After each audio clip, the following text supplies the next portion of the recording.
He was born to Nigerian parents in England. He graduated as a classically trained stage actor from the London Academy of Music and Dramatic Art.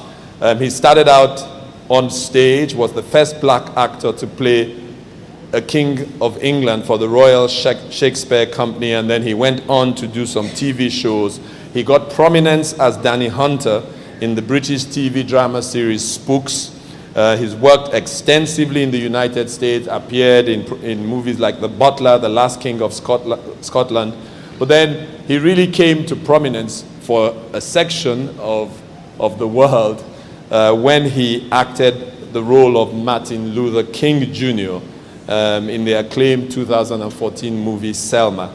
It is unacceptable that they use their power to keep us voiceless. Those that have gone before us say no more. It was incredible. Obviously, it was a huge honor, but it was also very daunting, which is partly why I knew I needed to have God flowing through me in order to do the film justice, to do him justice, and to do the calling justice. And when I say calling, what actually happened is my wife and I moved to LA from London, from the UK, in 2007, May of 2007. And 2 months after we had moved there, the script of Selma hit my doormat. I was in a period of praying and fasting at the time.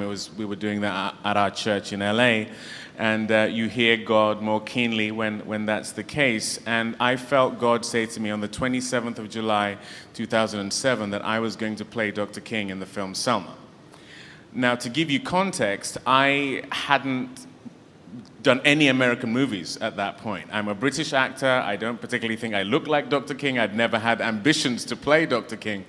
So this was a true case of God using the foolish things of this world to confound the wise. I mean, I just couldn't understand how this was going to be possible. But 7 years later, it went on to happen. An inheritance gained quickly will not be blessed in the end. You're married to Jessica. You have 4 children. 4 children? Yes. 4 children? Yes, you heard him right. We are all Niger now, eh? You know. 3 boys, and 1 beautiful girl. Yes, we like to procreate, don't we? This revolution goes on and on. This revolution goes on and on. Mine eyes have seen the glory, hallelujah. What happens when a man stands up, says enough is enough?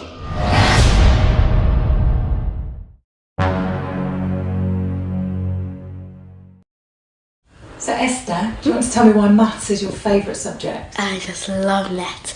All the numbers and the solving is like a mystery. So how are you finding your degree? It's easy. It's easy? Super easy. So how quickly do you think you're going to do it? I was thinking about 2 years. Fantastic. So what do you want to do when you finish your degree? Well, I'll go to my PhD, and then from there I'll start running my own business. I want to be a banker. So you want to be running your own bank? Yep. And how old do you think you'll be when you do that? 16 or 15. At first glance, Esther Ucht seems like a normal 10-year-old. But what makes the British Nigerian youngster stand out is the fact that she's also a university undergraduate. Esther, from Walsall, an industrial town in the UK's West Midlands region, is one of the country's youngest college freshmen. The talented 10-year-old enrolled at the Open University, a UK-based distance learning college, in January and is already top of the class, having recently scored 100% in a recent exam. It's so interesting. It has the type of maths I love. It's real maths, theories, complex numbers, all that type of stuff, she giggles. It was super easy. My mum taught me in a nice way. Esther's mother noticed her daughter's flair for figures shortly after she began homeschooling her at the age of 3. Initially, Esther's parents had enrolled her in a private school, but after a few short weeks, the pair began noticing changes in the usually vibrant youngster. F says, One day we were coming back home and she burst out in tears and she said, "I don't ever want to go back to that school, they don't even let me talk." In the UK, you don't have to start school until you are 5. Education is not compulsory until that age, so I thought, okay, we'll be doing little things at home until then. Maybe by the time she's 5 she will change her mind. F started by teaching basic number skills, but Esther was miles ahead. By 4, her natural aptitude for maths had seen the eager student move on to algebra and quadratic equations. And Esther isn't the only maths prodigy in the family.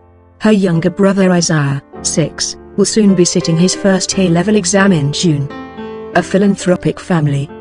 Not content with breaking barriers to attend college at just 10 years old, Esther is also writing a series of math workbooks for children called Yummy Yummy Algebra. It starts at a beginner level, that's volume 1. But then there will be volume 2, and volume 3, and then volume 4. But I've only written the first one. As long as you can add or subtract, you'll be able to do it. I want to show other children they are special, she says.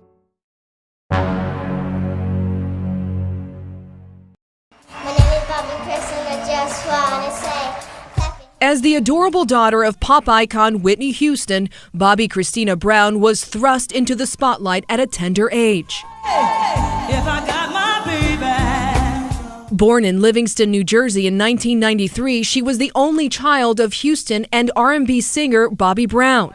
At just 12 years old, her family's drama was turned into reality TV fodder on Being Bobby Brown. I'm watching you, young lady.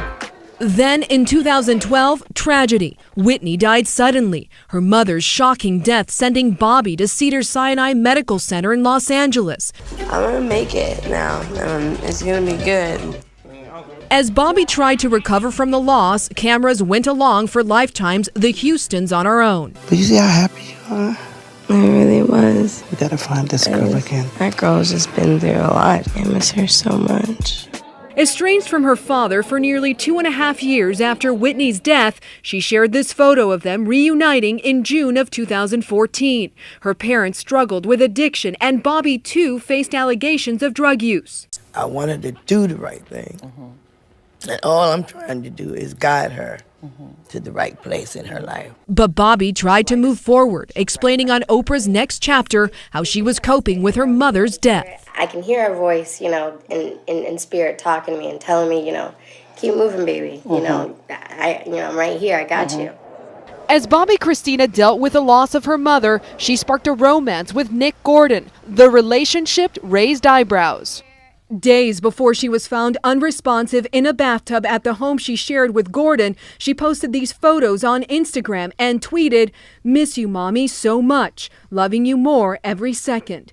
Now, more than 3 years after her mother's death, the 22-year-old's life also cut short by pain and tragedy.